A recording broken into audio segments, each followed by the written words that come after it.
Good morning, honorable members of the clan. So we are going to go to the knockout thing in about, I don't know, 2, 3 hours from now.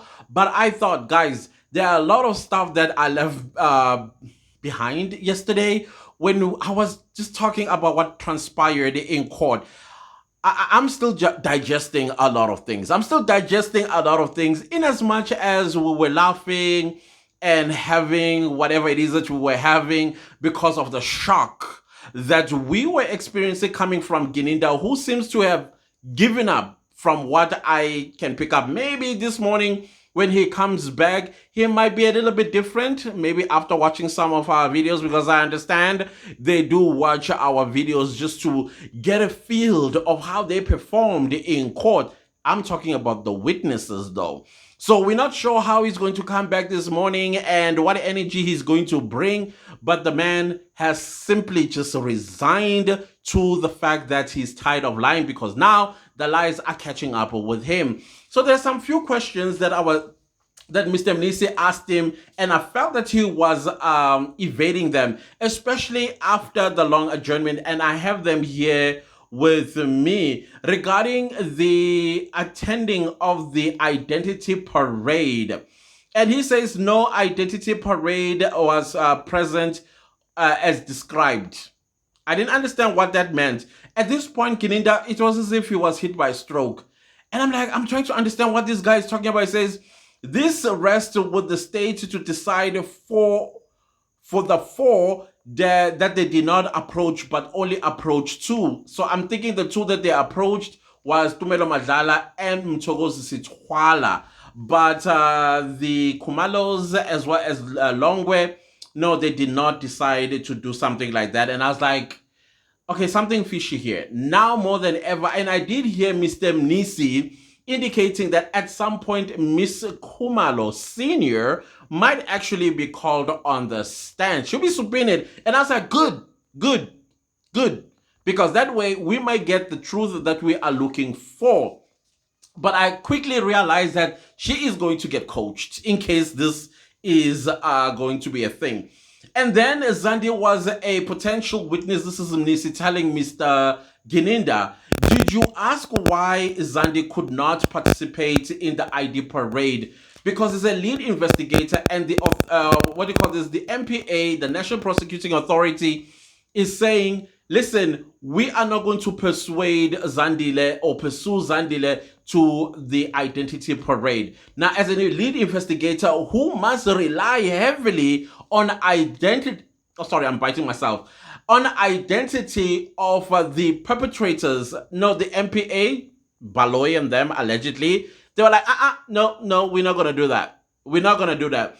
It was also interesting to hear Gininda being asked a very simple question as an investigating officer about identification. And then he's coming with these chapters of his. Well, first part, yeah, it's not just about the physical appearance of a person. That also includes DNA. That also includes location. That also includes this and that. But that was not the question that Mr. Mnisi asked. Mr. Mnisi simply wanted to know about the whole concept of investigation when it comes to a perpetrator whom was seen by eyewitnesses. So the eyewitnesses, once the perpetrators are arrested or the suspects have been arrested, then you bring the eyewitnesses to point. Remember, they were doing all kinds of point outs. So now how come they don't want the eyewitnesses to point whom among the 5 that stand accused of deleting Senzomewa actually pulled the trigger? Or who are the 2 people that went into the house? No. Well, the ultimate authority said, we are not going to approach Zandile. All right. And then I was like, okay, cool. And then Gininda continues to say, I raised factors as to why there was no evidence that suggested that she knew. Again, I was like, what do you mean she knew? She knew what? Did she know that her sister is allegedly the one that commissioned the deleting of Senso Meiwa? Did she know? I didn't understand that no part or the new part. And I was hoping that Mr. Mnisi was going to delve into that. Like, what do you mean did she know or did she knew? What is that? Because I'm still not clear about that. And then Mr. Gininda continues to ask, Mr. Mnisi, Gininda, Mr. Mnisi continues to ask, did you go through Makumalo's statement? And then Gininda is like, yeah, I did go into it. And when it was time for her to come for an interview, she came with an attorney. But Mr. Mnisi was not interested about whom she came with. All that he wanted to know is what Miss Kumalo said regarding her statement. Did she confirm the correctness of the statement? And then Gininda says, well, she did not go through her statement. The only thing that she came to do was to confirm that they were intruders. I'm like, but you're supposed to read the entire affidavit and then let her be the one that says, yeah, everything that you've read is correct or it's incorrect. Let's change here and there and there. And it was also quite interesting as well when Mr. Mnisi was reading a particular passage in Makuma, let's put it that way, Makumalo's statement. I think it was paragraph 6 of whatever part of her statement. And it talks about the intruder, the second one with the gun, who had short dreads. But Gininda, now we are learning, who said, but you are only looking at one statement. But yeah, now he always goes for one statement and forgets the other one, because that other one is now redundant and it doesn't speak to the narrative that he has brought to the court. But when Nisi is saying, this is the statement that I am going with, he says, no, there were two statements that Makumalo made. One, the day after Senzo was deleted on the 27th of October 2014. The next one was months later or days later, he said weeks later, around the 9th of November 2014. So you must not look at these in isolation. You must also look at the one that she wrote, which was more fresher than the one that she did on the 9th of November. At this point, I'm thinking this guy is going around in circles. He has no idea what to say. A statement is a statement irrespective of what she said. She said the person had dreads up to the shoulders. Whether she said he had dreads, and then Mr. Kinney is like, he's like, well, the eyewitnesses did not mention the names of the accused number 3. I'm like, yeah, of course they didn't. But he's there as an accused. He's there as an accused. And he goes back to Absalom Zungu. Let's bring Absalom Zungu to the stand, please. He's alive, right? Is he? Is he alive?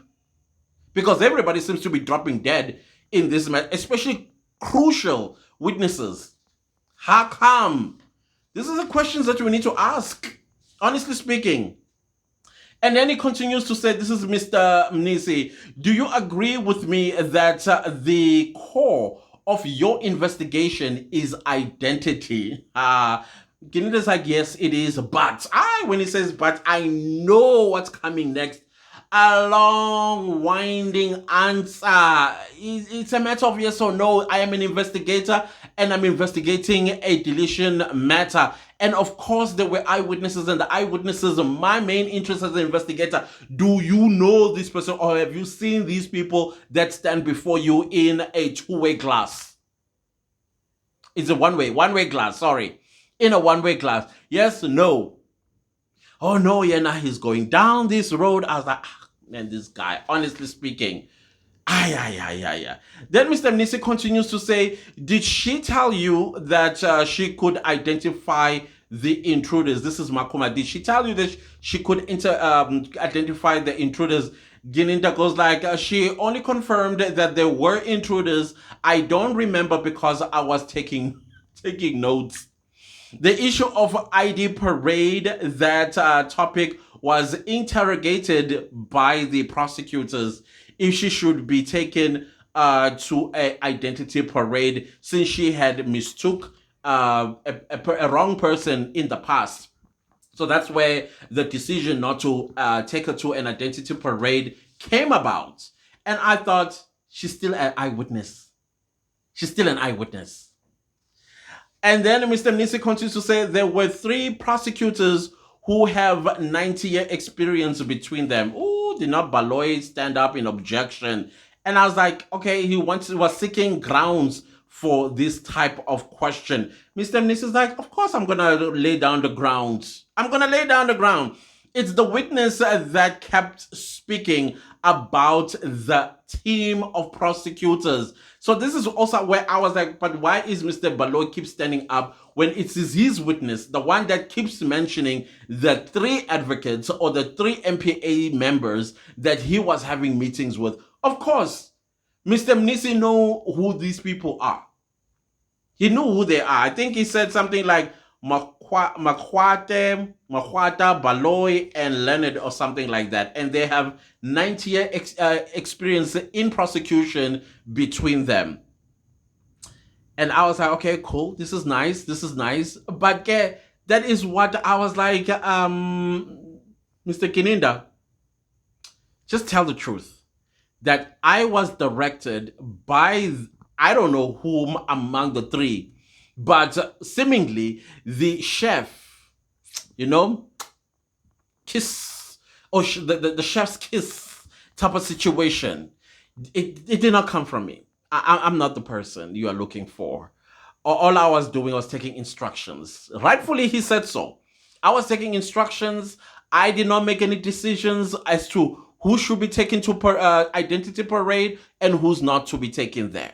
It all came from the MPA, led by Mr. Baloy, whom I was told is going to be the lead prosecutor in this matter. Man, yeah, guys, that's all that happened in court yesterday.